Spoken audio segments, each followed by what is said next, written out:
inform. This is Maurice Martel, Maxime Moreau, and I'm Dale Ronald. We started doing competitions. It's what started our office. We were winning prizes, so it kept us going. Last year we worked internationally, Europe and the United States, and just came back to Montreal to start the office. We're going to show you tonight a lot of research. This is projects that pretty much revolve around this idea of simple rules and complex behavior. We'll talk about cellular automata, which are fascinating for us. Basically, we're interested in form that is generative, so that we start with simple ideas and they grow into something complex, and you'll see that throughout the projects tonight. Comme Darrell l'a dit, une de nos premières inspirations, c'est les automates cellulaires. Pour nous, c'est une façon, justement, de trouver des formes génératives plutôt qu'utiliser la simple intuition subjective. Donc, un automate cellulaire, c'est un programme simple, à la limite même stupide, qui donne des règles simples, des patterns répétitifs et très simples, mais qui peut devenir facilement évoluer vers une complexité. Complexité, par exemple, qui représente les mécanismes naturels. Stephen Wolfram, qui a inventé cette méthode, en fait, a voulu vraiment démontrer qu'est-ce qui se passe dans la nature, comme par exemple, on peut expliquer comment un pattern sur un coquillage peut être créé à partir de programmes comme ça, comme l'automate cellulaire. Donc, le premier projet qu'on vous présente ce soir, c'est un projet d'hôtel qui a été exposé à la Biennale internationale d'architecture de Ljubljana, en Slovénie. Donc, l'idée ici, en premier, c'est de vous montrer que la forme de l'hôtel n'est pas prédéterminée, mais émerge plutôt d'interactions simples comme les cellulaires automata, du plus simple élément, c'est-à-dire la chambre d'hôtel, jusqu'aux espaces plus publics.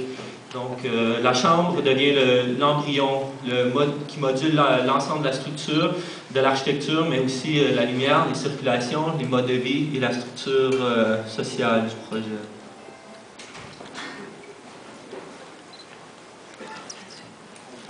This is about a study on how networks are formed and how you can use those in vertical urbanism.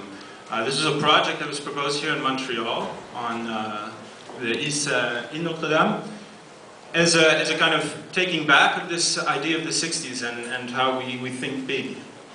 And so the complexity of an urban network, you see, this is a kind of study on low-tech and high-tech tools. So this is kind of before the intense software that we're using today.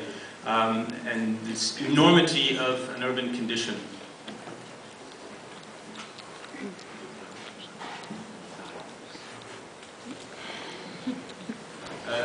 Supervision, en fait, pour nous, on essaie d'aller voir plus loin que la première lecture.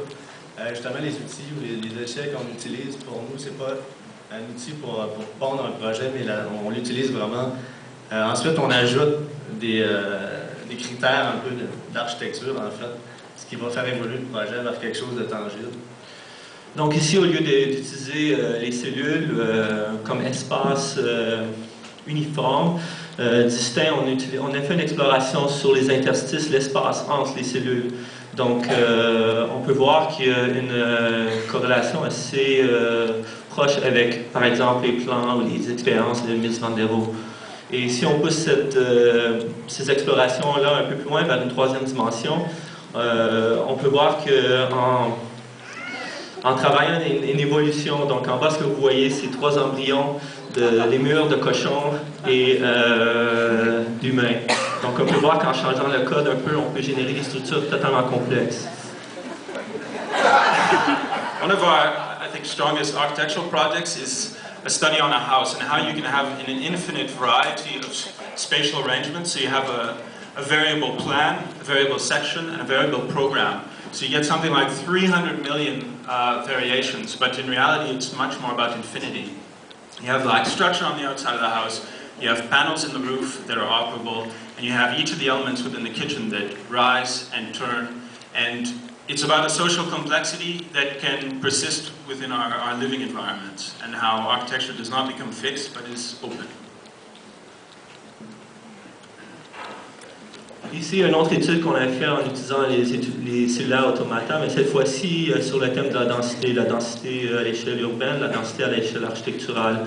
Donc, ce que vous voyez ici, ce sont tous des configurations de patterns de densité. Donc, première colonne, densité de 25%, deuxième 50%, 75%, la troisième. Donc, bon, voilà, je dois sauter. En plus, donc, on a utilisé ces points-là pour pour structurer l'ensemble d'une tour, par exemple. Et on peut voir qu'en bougeant certains points dans l'espace, la forme géométrique en 2D peut changer, mais aussi en 3D. Donc, ici, c'est un projet fictif de tour qu'on proposait. Donc, vous voyez la diversité, la complexité des formes à l'échelle humaine, mais aussi à l'échelle territoriale. Et ce qui est super intéressant pour nous maintenant à ce point-ci, c'est qu'on voit que la complexité spatiale peut être aussi cohabitée avec une complexité, une efficacité structurale. Ici, c'est un outil qu'on a créé. En fait, bon, c'est des paramètres. Pour nous, c'est intéressant de travailler avec ça parce que, par exemple, on peut paramétrer des outils à partir de règles de base qu'on peut donner pour créer un bâtiment. Donc, on peut les modifier sans cesse et donner des innombrables solutions architecturales. Puis, on peut, comme en modifiant justement certains paramètres, ça peut nous donner beaucoup de possibilités. Justement, ce qui permet de faire évoluer le projet ou le bâtiment vers une forme ou une structure optimale. Puis, on peut intégrer ça dans n'importe quelle condition.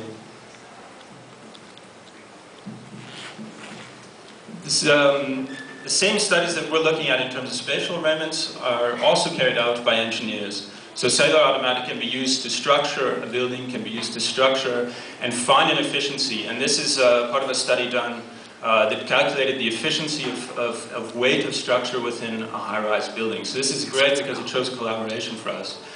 This is one of our most recent projects. It's happening here in Quebec. We're working with a property owner and studying prototypes for housing. And you can check out our work on openformarchitecture.com, and we'll be here tonight to talk if you'd like. All night.